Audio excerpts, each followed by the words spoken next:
Hello, and welcome to One Controller Report Podcast, episode 53. I'm Benjamin Yoder. I have news today I want to talk about. I feel like it's been a while since I've had some, like, a decent set of news stories that I would like to talk about. So here I am today, talking to you about news stories that are of the video game variety, not of any of those other filthy varieties of other news stories.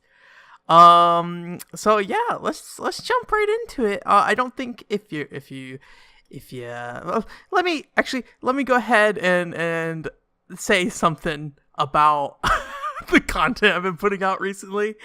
I've been working on a handful of things, particularly the website itself. And then between like doing that and then like working on the Xenoblade video, and then also like before that I was like trying to get stream stuff up, and then before that was doing the Final Fantasy 11 data mining stuff. I feel like the quality of the content I've been putting out, like the blog or the podcasts and the streams or whatever, those are just kind of there. But like the articles, I feel like they're just kind of like enough to get by right now, and I feel kind of bad about that. It's more of just like I'm just putting out what I can in the meantime while I'm working on these other things. So I do want to apologize about that. If you did like the more recent stuff, then like great. Thanks for liking it. A lot of it's stuff that I didn't publish in the past, or I used for a different purpose and didn't really like advertise it, so I clean it up and put it out.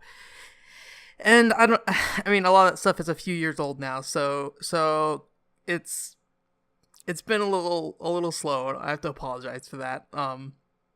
So if you have been interested in my other content, sorry.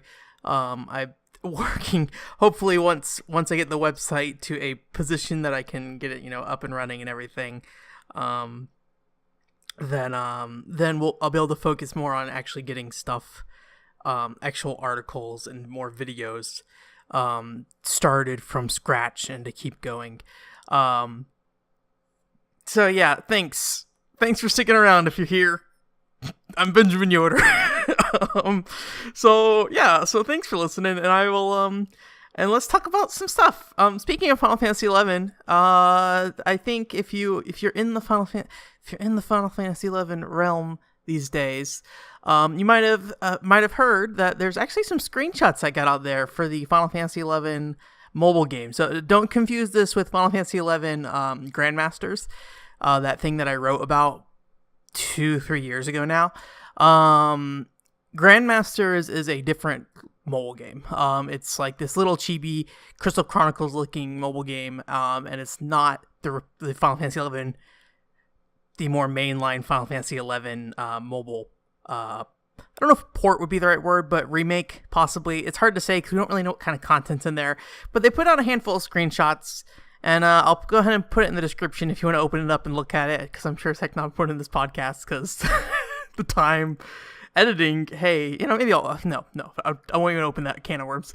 But yeah, it's kind of interesting to see because Final Fantasy 11 is an old game because like 2002 and like even before that.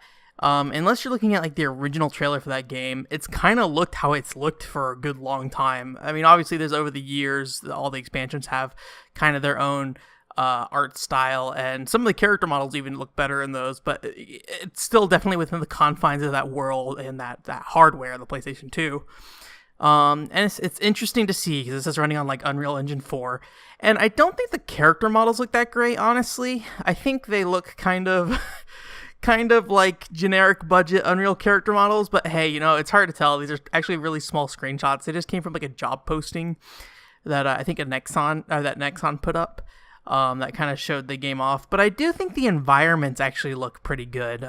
Maybe less so like the grass textures and things like that, and more of just like everything has kind of this like slightly pastel look to it. I'm not sure the best way to describe it. It's like it's like somewhere between realistic and having like just a little smidge of something added to it, and I actually like that a lot. I think you can really see it in the screenshot, which is in that like canyon area, if that's Taikori Canyon or whatever. Also, saying Final Fantasy 11 names out loud is the worst. In the canyon, and then like another Final Fantasy 11 name, Josoba Outpost, the orc camp by Sandoria. I think the 2 screenshots there really show off the kind of look for the environment of the game. But I feel like the character models could use some work. But hey, these pictures are very tiny, so it's hard to see. So yeah, I'm still really interested to see what they do. I mean, I'm not particularly familiar with mobile MMOs. I know those have definitely been a thing, probably for a handful of years now at this point. And seeing Square try to like push Final Fantasy 11 into the space, is exciting, because I think inevitably the question is, what do you do with Final Fantasy 11 today? Final Fantasy 11 by the if only by the nature of its name, it's an important game for Square-Enix. But even more so, it made a lot of money, and it's definitely a title that I don't think they want to just fade into nothingness. But on PC, you have Final Fantasy 14 as kind of their flagship MMO, so you have to do something, especially with the age of Final Fantasy 11 these days. So I think this is actually like a really nice way to repurpose the brand and say, hey, we're gonna make our move into like a mobile MMO space, using this game that otherwise would just fade off into nothingness. It's amazing to me that game's still going, but EverQuest 1 is still going. They did also have like a developer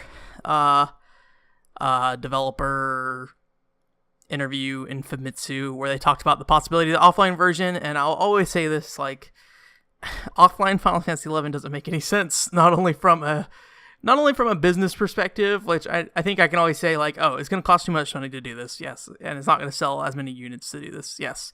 So from a business perspective, I think you could definitely look at it and say, no, like, people, this isn't going to work if you put it out as like a $20, $30, $40 game at the very least. If even worse, if you put it at like a full price. But the other thing is there's so much content in Final Fantasy 11, and while the game's definitely playable by yourself these days, like with the trust NPCs, which are basically like NPCs you can summon to be in your party, I think you lose a lot from not being able to play the game with other people, and also the game's not balanced for that, really. I feel like if you're going to, they'd have to rebalance a ton of content and like rethink of how to make this stuff enjoyable, to a modern player, that isn't just, oh, let's give you a bunch of NPCs so you can power your way through this fight, basically. It's a hard question, and I don't think it's one that has any justifiable cost associated as being able to repurpose it. You're not gonna put Final Fantasy 11 offline out and then sell however million copies. It's probably gonna be a pretty small group of people who purchase it. I think it'd be, in the context of Final Fantasy, it would probably be, or in the context of any game, I think it would sell a decent amount, but like not. I would be surprised if it breaks 500,000. I don't think it would ever get anything above that. It just seems like such a bad idea. I'm saying 500,000, but like really, what? I don't even know. Maybe even less than that. I would be surprised if it got to 500,000 even. Yeah, I just don't see an offline Final Fantasy making business sense. I don't think it's worth the time for Square-Enix. But hey, if they did do it, I would buy it just so I could have access to it.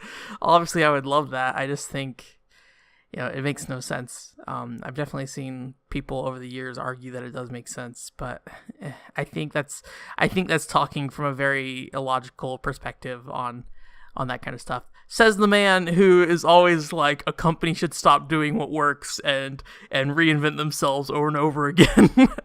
Because every time somebody puts out a game that's like really heavily based off their last success, I'm like, oh, these guys are just getting lazy. Even though they probably should just make the money while they can. But, business models. So yeah, Final Fantasy 11 Mobile. I'm curious to play it whenever it shows up.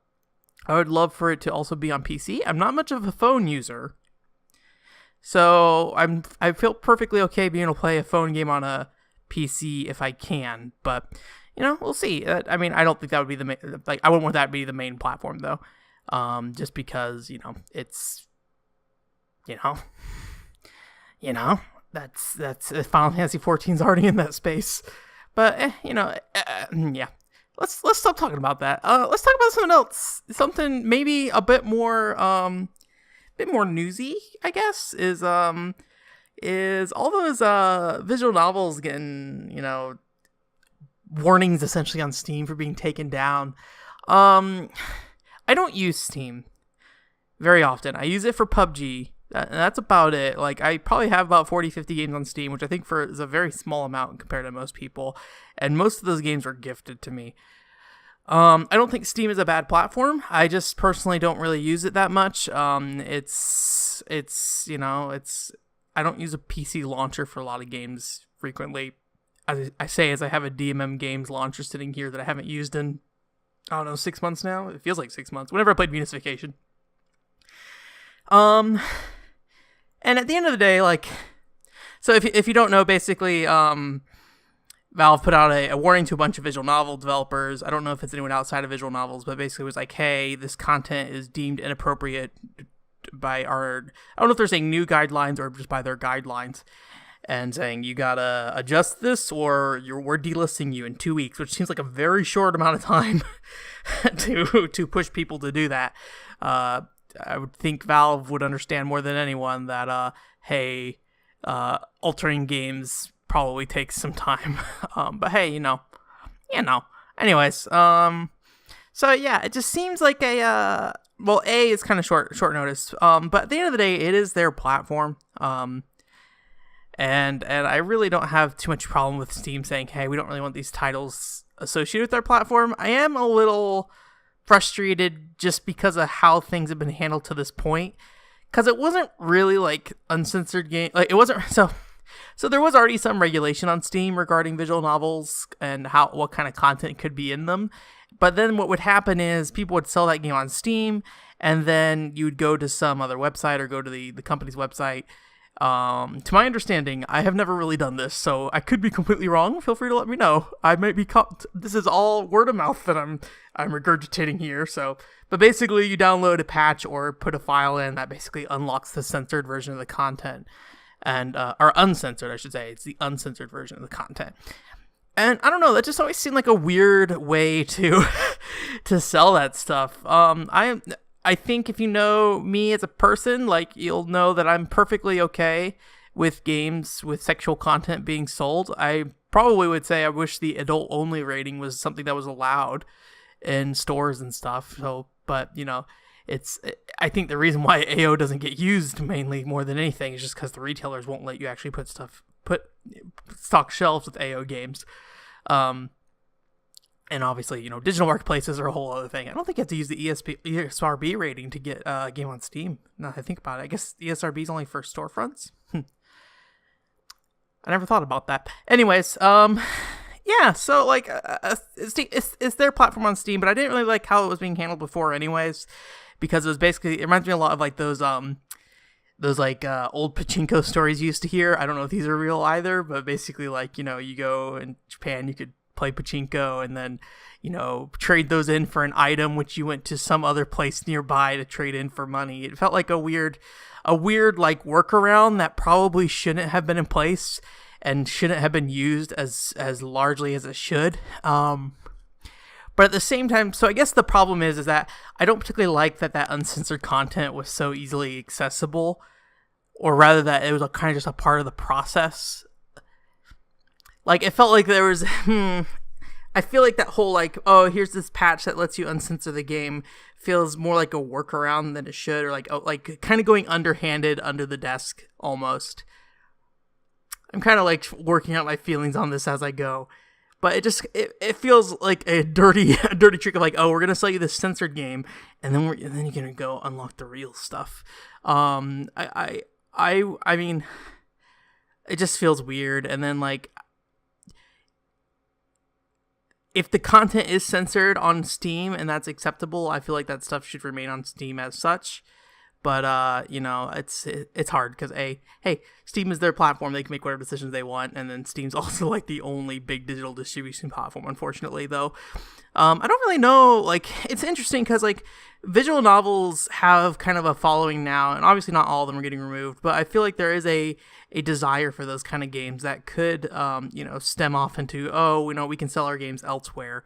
I don't think you'd get nearly as much exposure though is the big thing.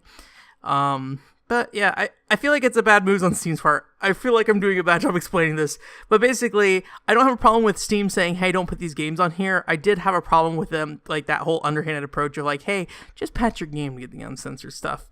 But at the same time, like, I feel like Steam should probably just, hey, age gate anything that's, straight like hentai or something like that, or pornography or anything like that. Just say, hey man, you got to be 18 years old to buy this or something. So I don't know. I think my general feelings that I'm trying to get to is that that I just don't feel particularly good about how it's being handled on Steam side or the visual novel people's side. It feels like there was just like it was like a way to slip hentai games onto this platform that didn't particularly allow them.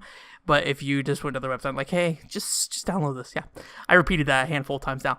But I would love for Steam to sell, whatever you want on Steam. Whatever you want to do. Just if it needs to be 18 plus, do that and have a place, something in place. But I'm sure it's a lot more complicated than that. That's why they're doing it.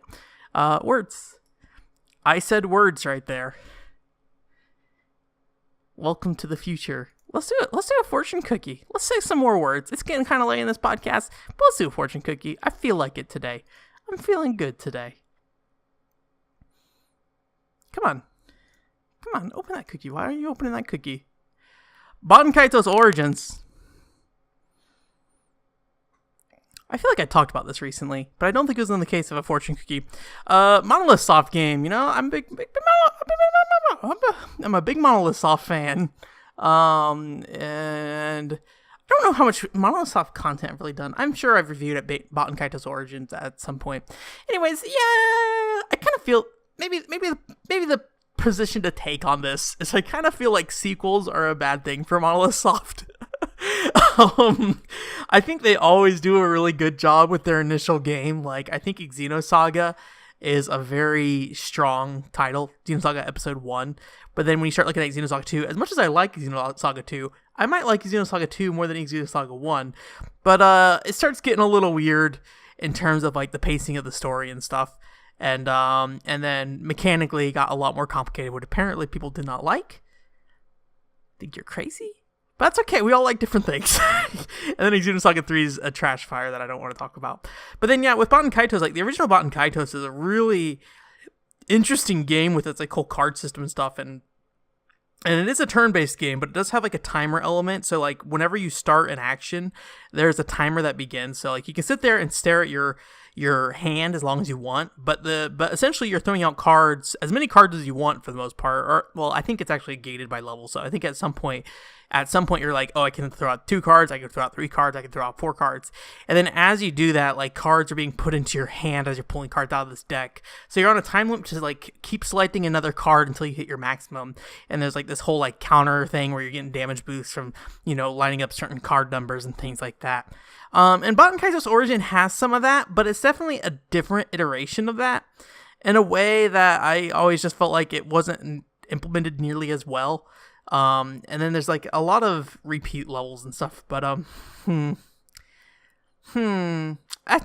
problem is I don't think I have particularly strong feelings of Baten Kaitos Origins because of it. Like it's like, oh, you're doing this modification of what this previous very, very deep and intricate combat system already. You're doing an iteration on that, and it doesn't feel particularly it doesn't feel as unique. But it also tried to fix some problems, which took away some of the depth of the other combat system, I felt like. And so it's just like, yes, this combat system is slightly more accessible, but also not as good. Yeah, I don't know. I always say this. I think Monolith Soft does best when they make like a new original combat system. So whenever they're like, "Oh, let's do another thing on top of this previous thing," it very rarely works out. Xenoblade Chronicles 2 might be the might be the exception to that. As much of a train wreck as Xenoblade Chronicles 2 is, that video, I didn't get to work on it this week. I've been working on the website all week. I'm sorry. So, I will maybe work on it this weekend. We'll see. I don't know. It's definitely coming. It's coming. It's coming. You just don't know when it's gonna hit you. So, I guess that's gonna do it for this week. Baten Kaitos Origins. I remember liking the characters a lot. There's also a cool little twist in there if you played the original Baten Kaitos. So if you play original Baten Kaitos, I recommend Origins. I think it might be getting expensive now. I think that's why I have it with me, because I brought a bunch of expensive games with me. Don't tell anyone.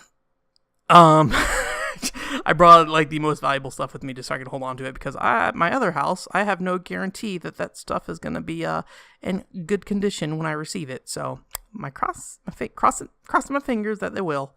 But hopefully no dogs will pee on any of my other stuff there. Hopefully they do not bite and eat any of that stuff. Or no, hopefully nobody steals that stuff. Yeah. That's going to do it for this week. Thanks for listening.